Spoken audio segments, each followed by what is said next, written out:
दोस्तों नमस्कार, मैं हूं संजीत कुमार और आपने देखना शुरू कर दिया है बिहार टीचर पॉइंट। दोस्तों आज बात करेंगे 8वें वेतन आयोग में बिहार के शिक्षकों, खास करके बीपीएससी शिक्षकों और विशिष्ट शिक्षकों को क्या लाभ है मिलने वाली है और क्या क्या उसे शिक्षक उम्मीद लगाए बैठे हैं। बहुत सारे शिक्षक साथी ये कमेंट कर रहे थे कि अभी तो 7वें वेतन का लाभ ही पूरे तरीके से नहीं मिला, तो 8वें वेतन का लाभ क्या मिले। ये बात सही कि 7वें वेतन का अभी लाभ नहीं मिला है, सरकार में अभी उथल पुथल है। आज मंत्रिमंडल का गठन हो गया है, लेकिन आप ये जान लीजिए कि ऐसा नहीं है कि अभी 7वें वेतन का लाभ नहीं मिला है तो 8वें वेतन का लाभ नहीं मिलेगा। ये मन में अगर किन्हीं के अगर मन में अगर घर कर गया है तो इस बात को एकदम हटा दीजिए। और मैं आपको बता देता हूं कि चाहे विशिष्ट शिक्षक हों या फिर बीपीएससी वाले शिक्षक हों, सभी लोगों को 8वें वेतन का लाभ बिल्कुल मिलेगा और 100% मिलेगा।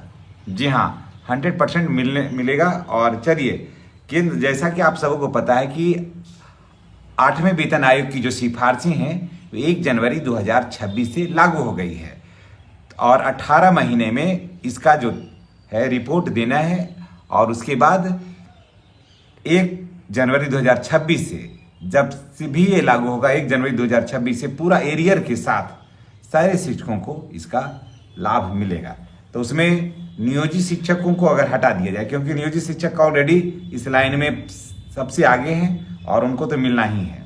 चलिए अब बात करते हैं विशिष्ट शिक्षक का और बीपीएससी वाले शिक्षकों का। तो विशिष्ट शिक्षकों को भी सेवा निरंतरता भले ही नहीं मिला है, लेकिन विशिष्ट शिक्षकों को वेतन संरक्षण मिल गया है। तो इस लाइन में विशिष्ट शिक्षक को भी आगे निकालिए आप, क्योंकि विशिष्ट शिक्षकों को ऑलरेडी इसमें शामिल कर लिया गया, क्योंकि जब वेतन संरक्षण हो गया तो इसमें इनका हो गया। अब बात करते हैं प्रधान शिक्षकों का, जो कि नया पे स्ट्रक्चर पर काम कर रहे हैं, और बीपीएससी वाले शिक्षकों का। अब यहाँ से ये बात होगी कि इसमें अब क्या होगा।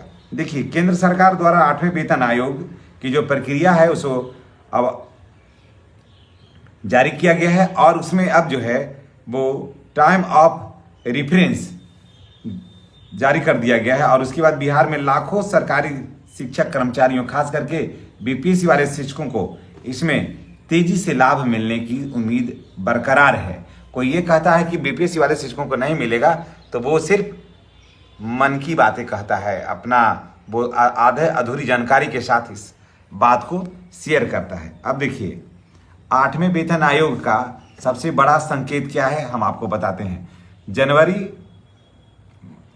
1 जनवरी 2026 से 8वें वेतन आयोग की जो सिफारिशें हैं वो लागू हो गई है।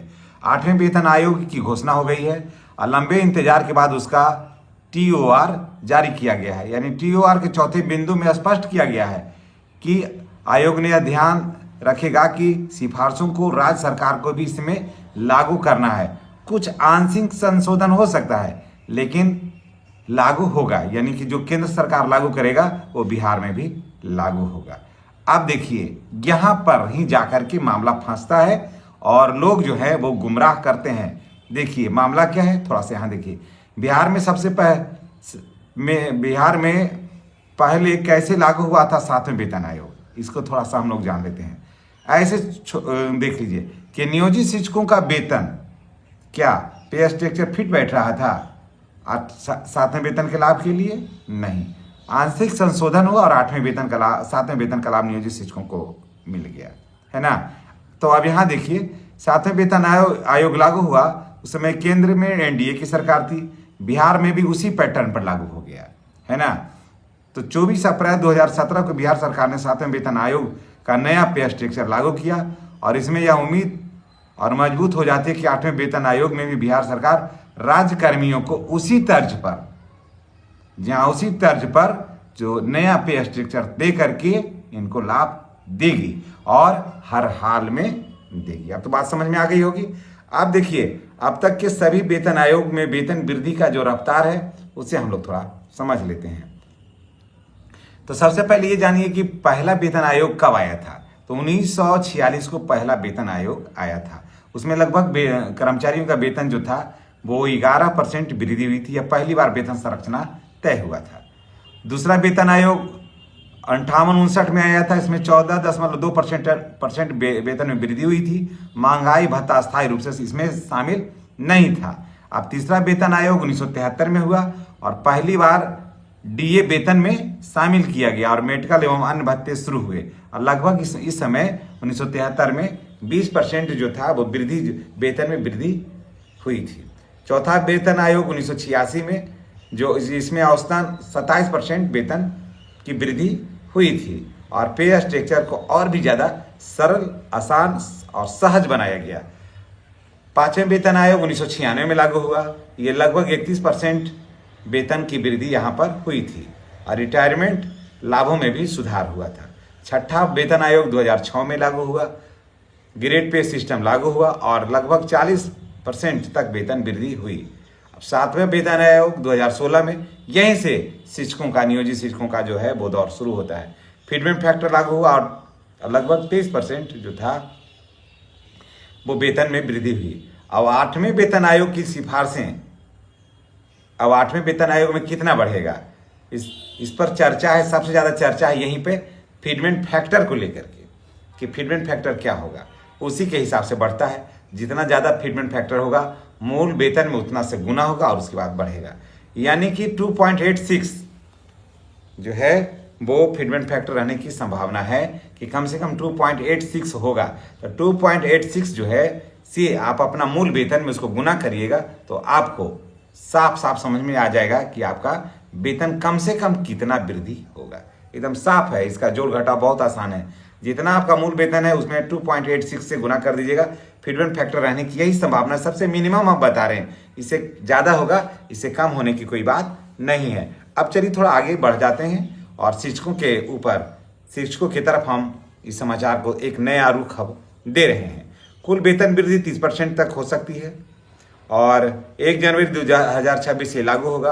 18 महीने का इसमें समय दिया गया है और अप्रैल 2027 तक रिपोर्ट आने की संभावना है, लेकिन एरियर जो है वो 1 जनवरी से ही मिल जाएगा।